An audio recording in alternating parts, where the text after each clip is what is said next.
Welcome to the Wish I'd Known Then podcast, where we focus on how authors found success, looking at strategies that have taken them to the top of the bestseller charts, as well as what they've learned from their mistakes. Because being an indie author is more than knowing the latest marketing trend. It's about being innovative and creative and learning from your mistakes. Welcome to the Wish I'd Known Then podcast. I'm Sarah Rosette.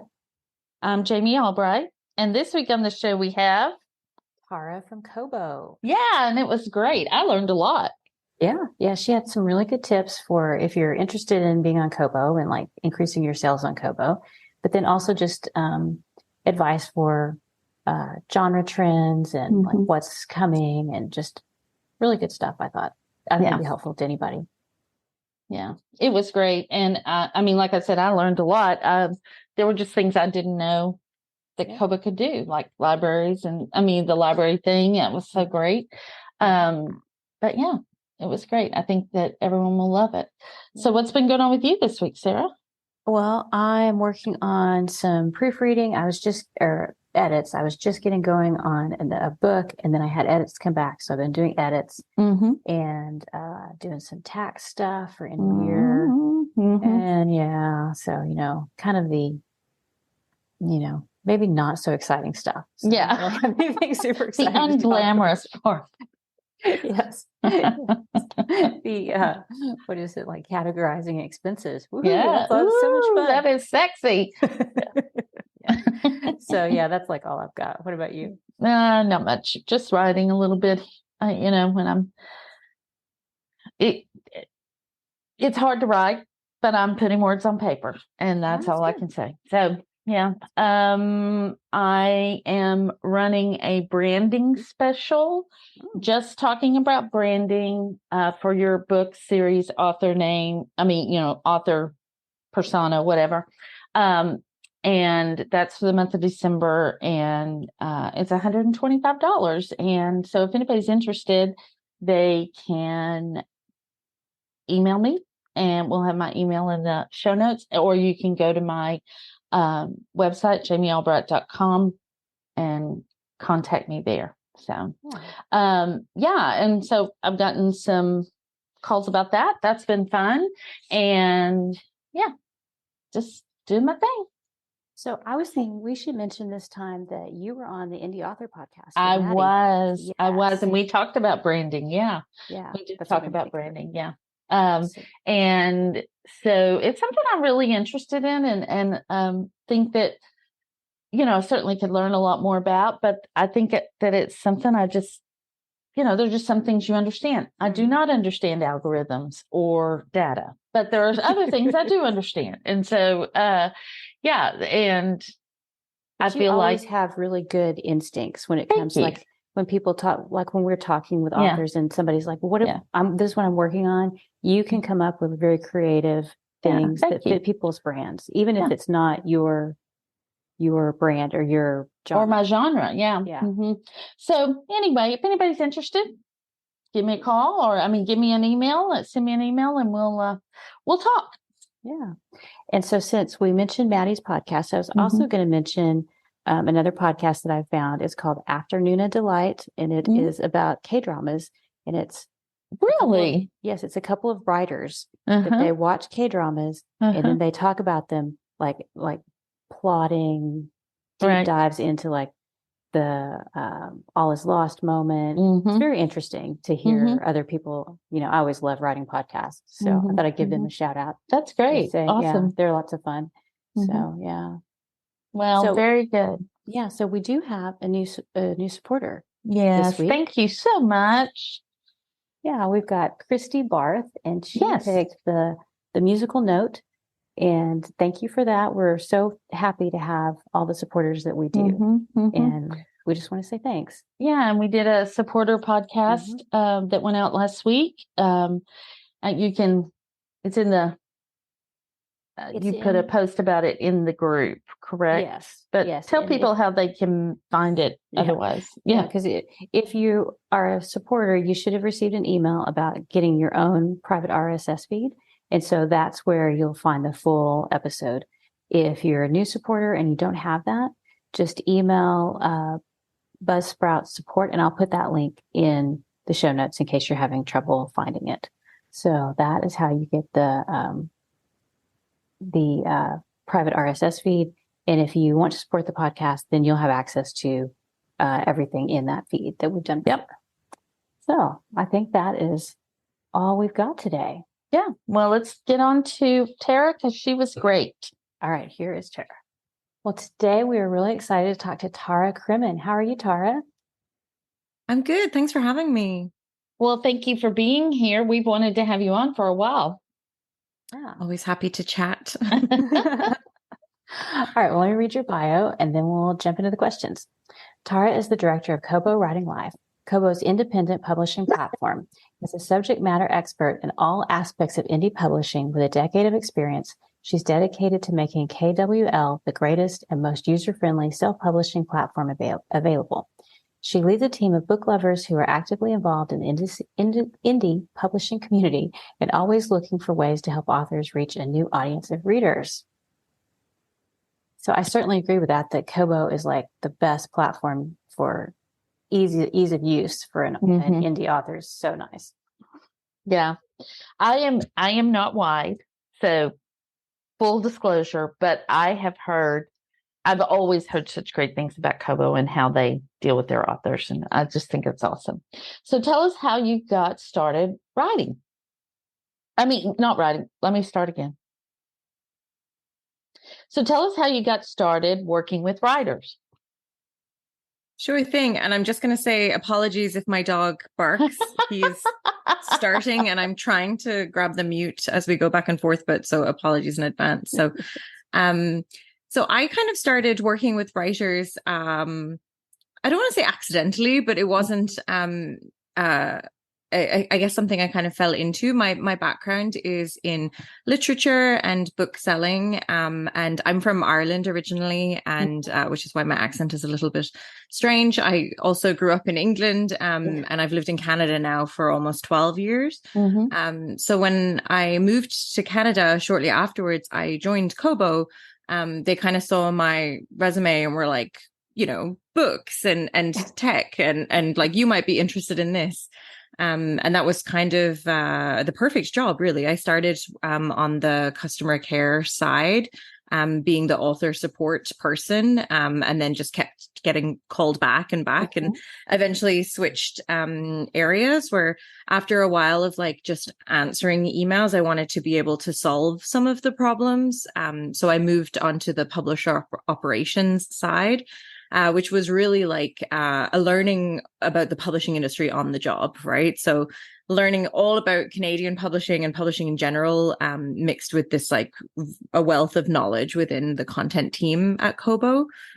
So that was like really, really beneficial. And then as kind of progressed in my career within Kobo, I sort of moved back to then the business side of Kobo Writing Life. So I've always sort of worked on the indie piece, but in different areas, which I kind of think is good. It gives, I kind of understand like, what needs to go into the support, some of the technical back end aspects and things like that. But I kind of am lucky to have just found like a company that is full of similarly minded book people, and it really led me to working with authors. Like we used to have authors that would come to the office and do chats on the stage. We called them Koboing conversations, and KWL authors would come in from time to time as well.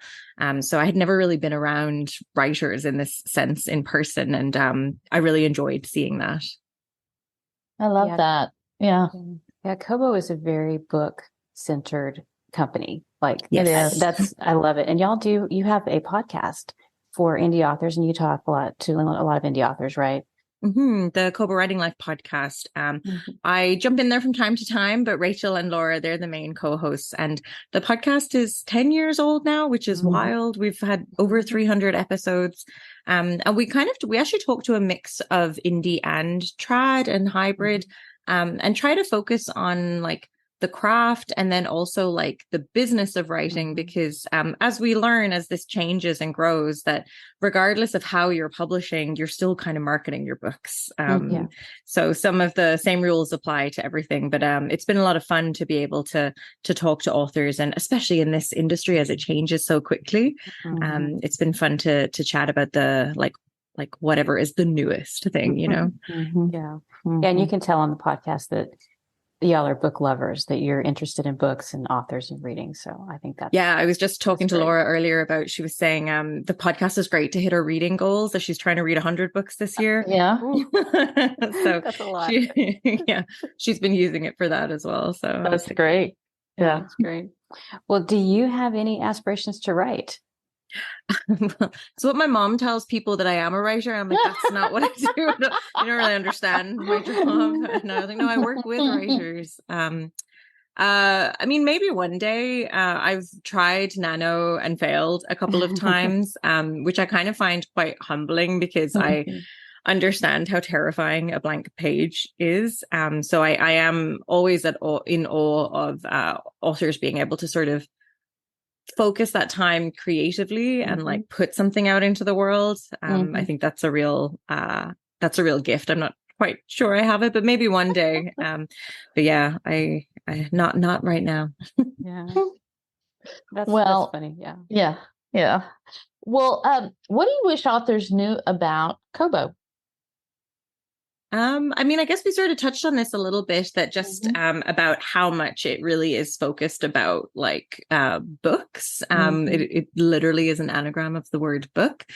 And then working on Kobo Writing Life, I think, and in the indie industry in general, I think people don't maybe realize like how much fun it is, like, and how much we enjoy talking to authors and getting to have this face-to-face time.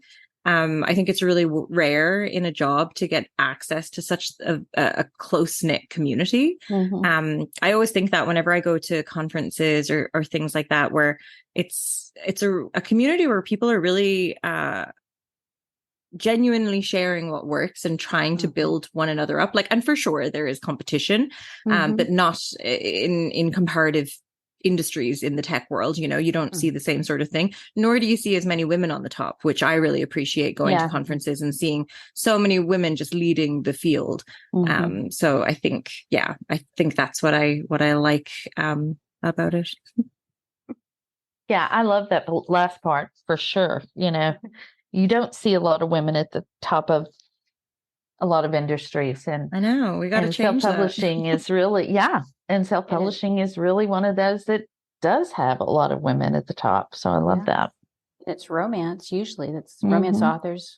Go romance. Majority of women, you know, and romance leads the way in the changes. And like it's so funny that, you know, I think it's changed a lot, but you know, that old attitude where people would sort of turn their nose up about it. And I'm like, but you don't even realize that this is the genre and industry where people are trying things first. They're being super innovative.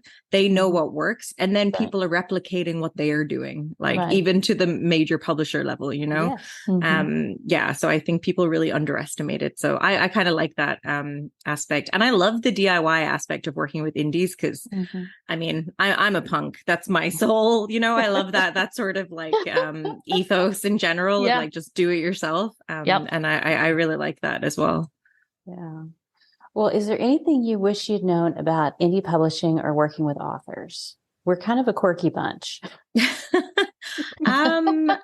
Yeah. I mean, I think working with authors, definitely a quirky bunch. It's very different to working with a customer facing field. I think it is a business to business, but on a grand scale, as like each author is their own business. So I kind of think that maybe that would have been helpful to learn.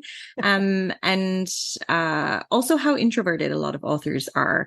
It took me a while to get used to that. You know, when I started going to conferences and talking to authors face to face, you kind of realize that some people aren't super comfortable with that. And for me, it's like I kind of thrive on genuine relationships and connections. Like, I mean, like I said, these are like business to business relationships, but I think you really have to you have to get to know an author on a personal level and have an interest in their work. So, you know, that's even a shy author will open up to you about the book that they're writing.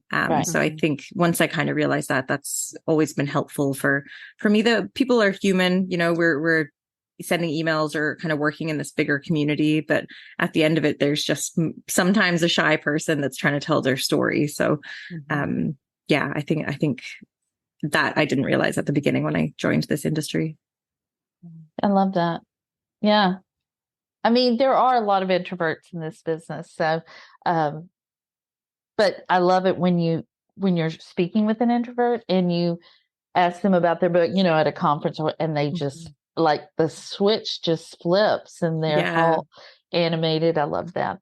Or especially like if you remember something, you know, like I like to ask where people are from because I'm genuinely really interested in like, you know, what's your experience like? Where are you from? So I always find that is something that surprises people when you kind of remember notes like that. But then I think if another thing about like wishing I had known prior or something that I didn't know about the industry is how fast paced and quickly changing it is. And I think it can be very easy to get, I mean, from our side, and I'm for sure from the author side, to get caught up in always doing what the next person is doing or like, okay, now this is the thing that we all have to do. And it can kind of be hard to narrow your focus. And I think that kind of comes with experience, but, you know, you can step away and look at the industry as a whole and see the trends within it, but you don't necessarily need to sort of focus, especially when we're developing our new tools. It's kind of, it's been a challenge to show internally kind of like, no, this is the thing that we should go after, while also having the kind of broader space, or kind of broader visual of the industry. But yeah, so I would have told myself to maybe not get as swept away with all the new shiny, like I don't need to know everything about everything, you know, I can just keep a bigger eye. I have that problem too. Totally empathize with that. Exactly. What do you see authors doing because they feel like they have to do it, but it's not really producing the results they want? I think that's kind of it's a tricky question because it's so subjective to, you know, genre, author and everything. But I think in general, like one of the things that I think does an author a disservice is if they're cycling in and out of Kindle Unlimited very quickly. I feel like, you know, there is the urge to see like immediate results on something. And I totally understand that. And you want to get like the financial result for sure. But I think it's maybe confusing to the customer on both sides. So I would say to sort of like choose and stick with it for at least 6 months, if not a year. So like if that's going to be you do that and that's what you're doing for this series or whatever, or if you're going to go wide, go the other way. I think sometimes we see, like I've just seen authors go in and out very quickly, and it's probably creating a lot more work for you as well. So I think that's probably the one thing that jumped out at me when I was kind of trying to think about this. Right. What do you think the best thing an author can do to set themselves up for success if they're leaving KU and going wide? I would definitely, like, before you even leave, familiarize yourself with some of the websites, decide which ones you're going to publish on, because you don't want to have left and then all of a sudden you have a week of learning all of these new tools and everything has its own quirks and knacks. And, you know, we hear that ours is pretty good, but, you know, hopefully like our aim is to the publishing should not be a problem. You should be promoting your books. But so I would take some time, like create those accounts, get everything set up well ahead of when you're going out. And then treat your books like it's a brand new release, because these are brand new books to the wide audience. Which I think is something that authors maybe overlook. They kind of just put them out there and they're like, okay, yeah, these books are here now. But no, this is a brand new audience. So I would treat it like a new release, you know, create pre-orders, try and generate buzz, reach out to the retailers. Like my team, you know, if you're coming wide for the first time, we have those terribly kept secret additions to our stuff where we have a promotions tool, but you have to ask us for it. You can publish audiobooks, but you have to ask us. So I would start building those relationships again prior to you leaving and setting stuff up. And then I think you're kind of creating, you're just setting yourself up for a better success than just ending and kind of quickly throwing things up without being a bit thoughtful about it. Right. Okay. That's a great answer. Yeah, I think that's good advice. And each platform is a little different, and it does take a little while to figure everything out. And that was the thing that I've noticed is like with Kobo and some of the other retailers that are not Amazon, there are people that you can talk to, and you do get an answer from a human. And so it feels weird at first to reach out sometimes, but you guys want authors to talk to you, right? You want them to email questions.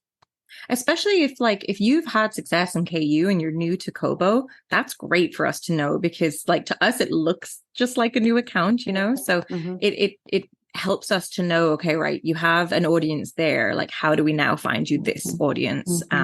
So I think that's really good to let us know. And also I would say if you have time, I know it's a lot of time, but depending on what's your primary reading, service. So maybe test out some of the other ones. Like you can download the Kobo apps for free, have a browse around what the store looks like even. So you're kind of seeing it from a customer perspective. And I'm sure you can do the same with like the Google Play Books and Apple and all of that. Just have a little browse. You don't need to be purchasing on everything, but I think just seeing what they look like might be helpful. I know that the comparative authors are different on different platforms, right? So like the also bots are not always the same. So it might be good to see kind of like, okay, that book, so I should use this category on Barnes and Noble, and I should use this on Kobo, and even for pricing as well, it might be helpful. Yeah, very good. Yeah, very good. Advice. Yeah, and as a KU author, what are these humans you speak of? We're real people. Oh my gosh. Well, moving on. Yes. We've already touched on this a little bit, but are there any other common mistakes that you see that you would advise people things to watch out for? I think the other thing that we see sometimes when people are kind of new to Kobo is kind of underestimating the global reach that we have. So for instance, if you're based in the US, USD is going to be your primary currency. So some authors would just set that and then kind of leave it be without optimizing your currency in the other currencies. And unfortunately, our system could do this a bit better. I would love if it automatically did this for you. But for instance, if you're setting your book as $4.99 in the US, that might be like $5.73 in Canada. And you should maybe be rounding that up. So, because we're kind of taught to respond well to the 99-cent price point. And you can earn a little bit more on every sale. But also you're probably going to make more sales in Canada on Kobo than you are in the US. It's our home market. So I would definitely say that to not underestimate those different territories, and to not have the same expectations of where your books will sell, because we see people selling all over the place. So I would definitely optimize those currencies. And I think on the other thing as well is just to kind of market to the wide audience too, to let people know your books are on Kobo. I think that's always really, really helpful. And to take advantage of Kobo Plus, which is Kobo's subscription program. It's non-exclusive. So maybe if you're coming from KU and you're not too sure what it is, it might be like, you're like, I don't want to put my book into another subscription program and be tied in. But there's no time limit or anything. You can test it out. You can remove your book at any time. You can even choose the territories that you're going to put your book into. So I would definitely kind of take advantage of all the kind of additional distribution options that we have for stuff like this, because the subscription reader is definitely voracious. But we believe that non-exclusively, it just sort of, it helps everyone else rise up. Very good. Very good. Well, what are, do you see commonalities in writers who have been successful over the long haul? It's been interesting to see the ones that have kind of stayed and, ones that I would have been talking to 10 years ago that are still finding success.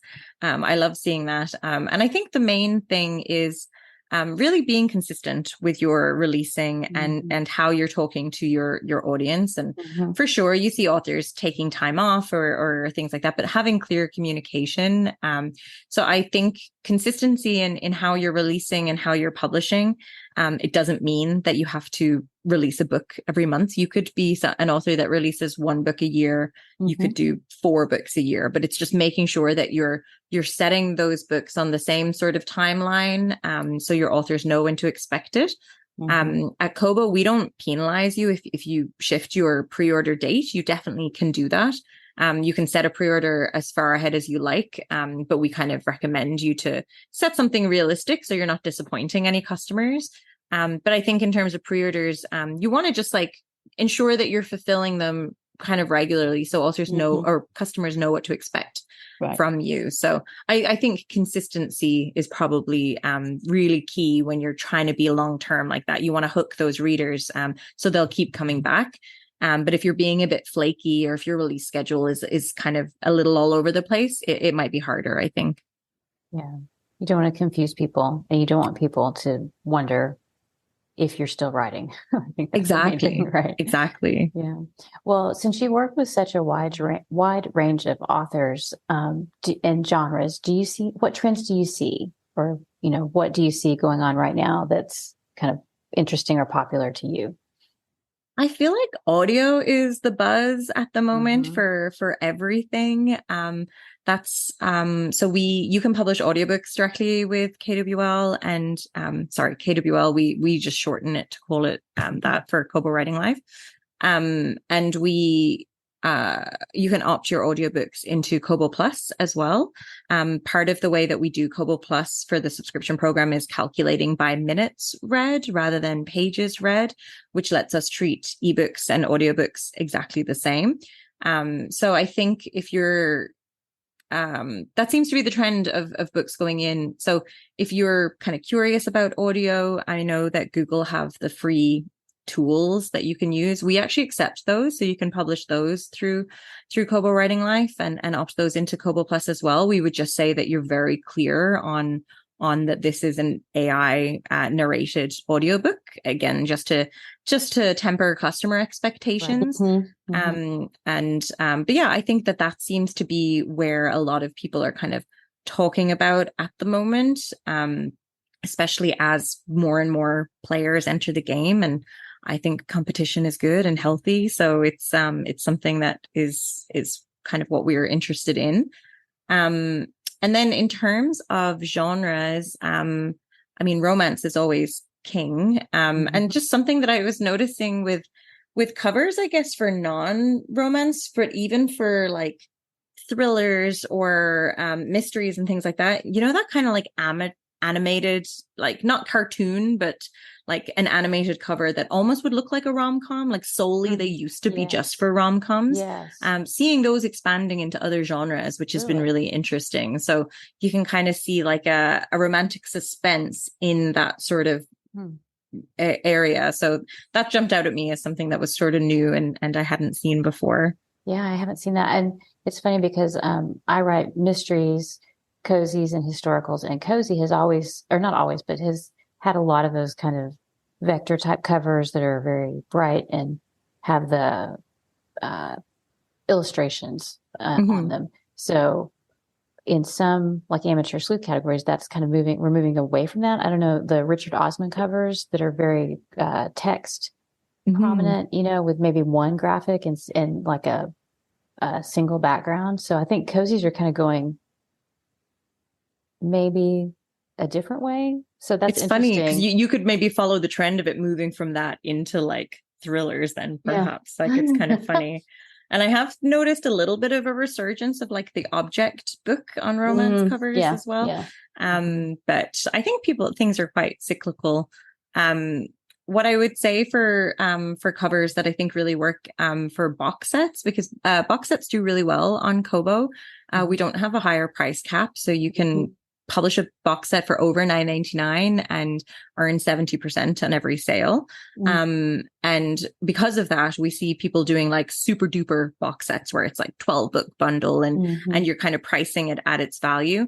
But so it's been really interesting to see kind of what people do with the covers, because we don't restrict like, the 3D box set covers. I think there are some that don't like, some platforms that don't like that. But if you just have a plain white background on it, it really makes your book quite small, teeny tiny, right? So if you're applying for promotions, you're probably less likely to get picked because the space is just a bit smaller.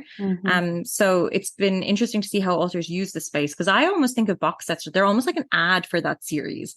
Like, so what would your Facebook ad be? Like, how would you put that? And could you have that as a box set? So it could be like one image cover, just an image with it saying it's a box set. You could have the 3D with different kind of colored images and like just colors in the background. So it's been sort of fun to see what authors are doing to make their box sets a little bit more appealing while making it appear to be part of that series, So I feel like that's a challenge. Like, right. It is. Yeah. Like the image in the background with maybe the smaller versions of the covers or a list of the titles. Yeah, I've seen that too.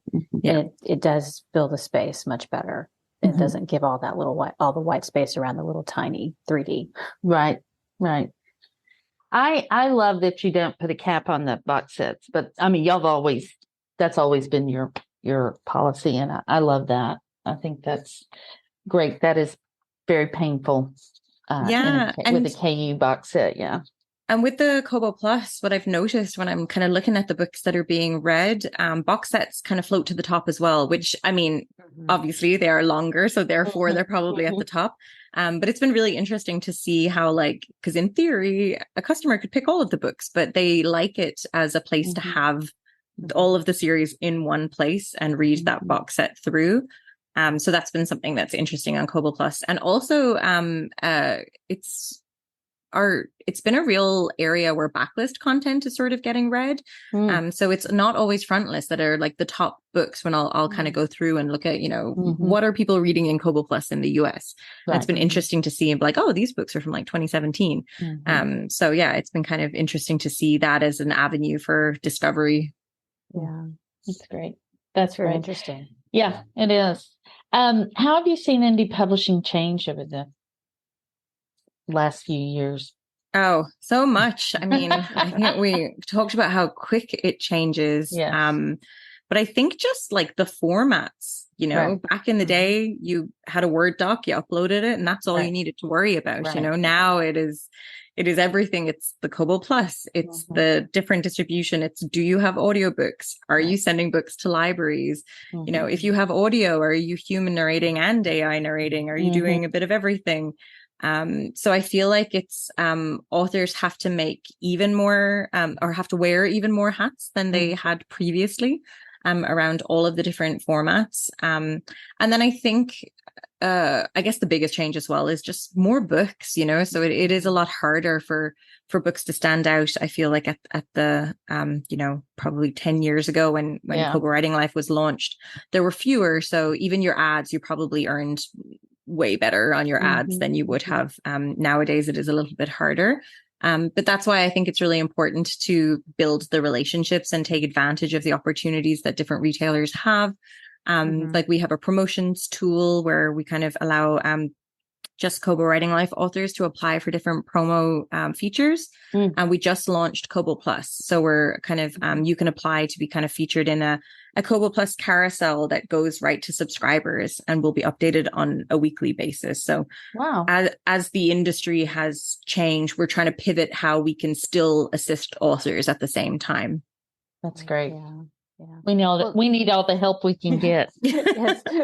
Please continue. We're so interested. So I wanted to ask, since you mentioned libraries, let's talk about that for a little bit, because people can upload their books to Kobo Writing Life and then get into library distribution through Kobo, right? Yeah, we can distribute to Overdrive. So they're a former sister company of ours. And we have that kind of different relationship with them. So it's super easy. It's just in the process when you're publishing a book, where all you have to do is enter a library price that's in USD, and then that gets distributed to Overdrive, and you earn 50% of that sale. So I think it's kind of like the highest rate around. It's like equivalent of going direct with them. And it's super easy. And we've only seen the library sales increase. I mean, there was a huge pickup in early pandemic. I hate mentioning the pandemic. So sorry for bringing that word up. But it's continued to grow each year, which has been really encouraging. So I think it's a really good marketing tool for authors as well. I'm sure you guys get people saying, look, I can't afford to buy your book. They can go and ask their library for it. And all of Kobo e-reading devices have Overdrive integration. So all they need to do is put their library number in or create an account, and you can be borrowing right from your Kobo e-reader. Yeah, that's nice. That's great. Wow. That is so convenient and really, really nice. Yeah. Well, we talked a little bit about trends. Do you have anything else that you see on the horizon, like maybe the next couple of years, that you think is going to impact indie authors? I would love to see like non-exclusive subscriptions becoming the norm. That would be my dream world where we're kind of not restricting authors. Our ethos has always been that we want to help you get your books in front of as many readers as possible, however they want to read them. So I would hope that would become a trend that we see. And I think more audio platforms, so as we're seeing this kind of open up, I think audiobooks to a long-standing indie author, right? There's something you've always done. But I think that there's probably an audience that hasn't even considered them yet. So that'll be super interesting to see that maybe shift in popularity. And then just in general, I think more and more people will start reading digitally for the first time. It's a growing audience. There's places, globally where people haven't done that yet. So I think more and more people might be kind of making the switch over. So yeah, I think maybe I don't have I wish I had a more fun prediction per se, but I just see more and more people, more and more books being in the world and more readers being around. That's great. Yeah. And y'all continue to expand Kobo Plus, right? It seems like you're it started out slowly and now it seems like the pace is really picking up, right? So it's going into lots of countries, right? It's in 14 countries right now. Wow. Yeah. So it launched in just in Belgium and the Netherlands back in 2017. And we've been kind of rolling it out more and more. We launched in 6 countries this year. So, the US and the UK, we launched in April. And then just last month, we launched in Sweden, Finland, Denmark, and Norway. So those Nordic countries. You can expect to sort of see more areas. I can't quite say where. But yes, we'll continue to expand this as it kind of makes sense to our global sales strategy that we've always had at Kobo. Yeah. Right. Well, so for the listeners who don't know what Kobo Plus is, explain to them what it is and how you feel like it can really help authors and readers. Sure. So it's basically a subscription and all you can read program. So if you're based in the US, as a customer, you have the option of paying $7.99 a month for all you can read, $7.99 a month for all you can listen, or you could do the combined all you can read and listen for $9.99 a month. Wow. So it's a really great opportunity for you to just read as many books as you would like. I think it's pretty good pricing wise. And then from the author perspective, so you can opt your books in very easily on the Kobo Writing Life dashboard. We tried to build it out, giving authors as much control as possible. So like I said, it's non-exclusive. There's no required period for your books to be in. You can select the country. So perhaps you don't want to put your new release in Canada. You can choose that. You can choose the other areas, or you can opt in. My recommendation is if you're publishing widely and globally, then I would just opt them into all areas. And it's a revenue share model, so it's very similar to how all of the subscription models work, with that main difference being that we calculate the minutes read. And the feedback that we've been getting is just that it has increased author revenue overall. Like I was saying, it's a great source of people finding backlist content. And something that's a little bit different is that you'll even get paid for rereads. So if a book is being read by one of those super fans, you'll get paid for the amount of time somebody is spending on your book. Wow, that's amazing. I did not know that. So Thank you for sharing that.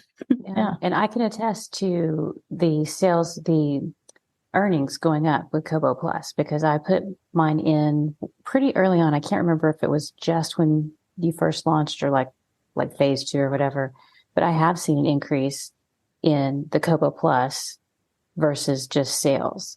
And so, I mean, that's very exciting to me as a wide author, because I always want to find, new ways to bring in new income. So I think that's great. Really happy. Yeah. And we have the reporting on the Kobo Writing Life dashboard now. We just added that recently to have the Kobo Plus stats available there, because that was becoming a common email that we would get where somebody would be like, "You've paid me too much." And we're like, "No, it's your subscription money."